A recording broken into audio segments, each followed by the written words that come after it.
Welcome back, dear viewers. You're still watching The Breakfast Show live on Nile TV International. It's now time for our second topic of discussion for today. And as we noted earlier in our introduction, we're going to be talking about President Fattah al-Sisi's speech during the inauguration of several mega projects in the governorate of Ismailia and his vision for the treatment of the issue of overpopulation in Egypt. And to shed more light on this topic, we're most delighted to be joined over the phone by Mr. Hany Aboul Fotouh, an economic expert. A very good morning, Mr. Hany, and thank you so much for joining us. Good morning. Mr. Hany, President Fattah al-Sisi has addressed Egypt's rapid population growth in a recent speech, stating that having more than 2 children per family is a very big problem and spreading awareness of the rapid growth's danger is necessary. How do you see the challenge of overpopulation in Egypt? Well, as a matter of fact, overpopulation means a country that has too many people to be supported to have a good standard of living, and the country needs to provide adequate resources to people. That is the case in Egypt and many other countries. The main cause of overpopulation is high birth rates. The fact is, modern medical advances mean that people now are living much longer than longer lives than before. As President Abdel Fattah al-Sisi rightfully said, the overpopulation problem is the biggest threat facing Egypt, together with terrorism.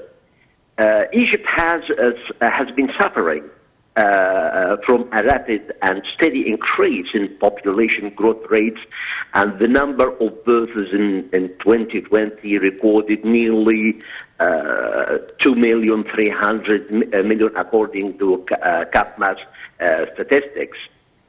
Egypt's overpopulation problem is no secret. Everybody knows that Egypt has been suffering from this problem for many years, and the population increased every year by nearly 2.5%.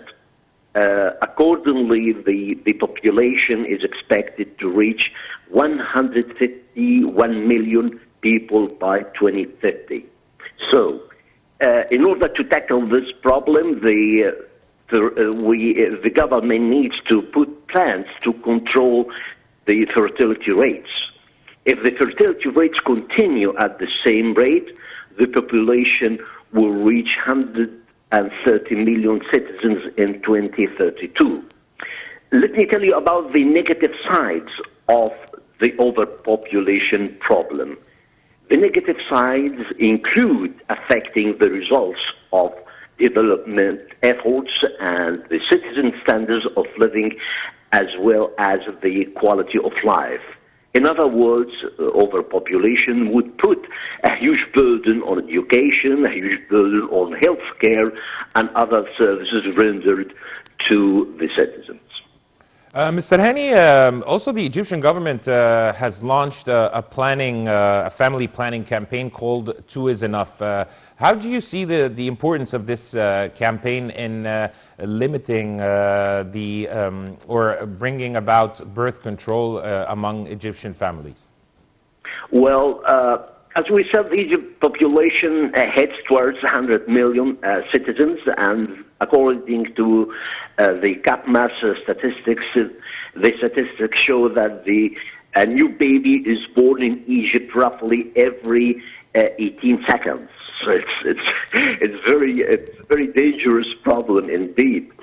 So as the case with every overpopulated country, we are faced with security, the scarcity in water and resources, and scarcity of jobs and job creation, and we need to really control this population growth so that people can feel the benefits of development. The government indeed is trying to change the minds of people who give little or no attention to birth control, mainly for traditions and religious reasons. And that's why the government launched a family planning campaign named 2 is Enough. to deal with the traditions prevailing in rural areas, and particularly in Upper Egypt. The campaign will be working with over 1 million women, hoping to stabilize birth rates, and is cooperating with the local NGOs. This campaign will develop family clinics and arrange for home visits in Egypt's highest governorates with the highest birth rates, including Beheira, Giza, and Bani Suef.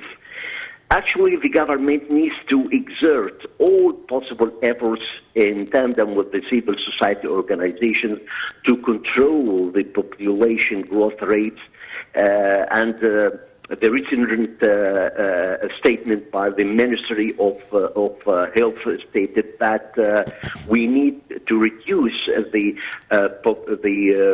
population, the growth of population by 400,000 per year, in order for the citizens to feel the fruits of the economic growth and benefits of and the yields of the economic reform programs. Speaking about reform and development, sir, how do you see the projects or the initiative announced by President Fattah al-Sisi under the umbrella of the presidential initiative Decent Life to develop the Egyptian countryside within 3 years and targeting first as a first phase 1,500 villages? Well, actually, President Sisi announced that the government is launching a national project to develop the Egyptian rural countryside within 3 years, as you said.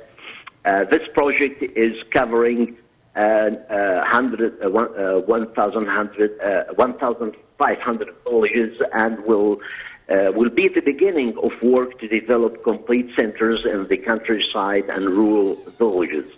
This project will include paving the access connecting the streets with asphalt, in addition to developing sanitation and electricity and other citizens and other services to citizens.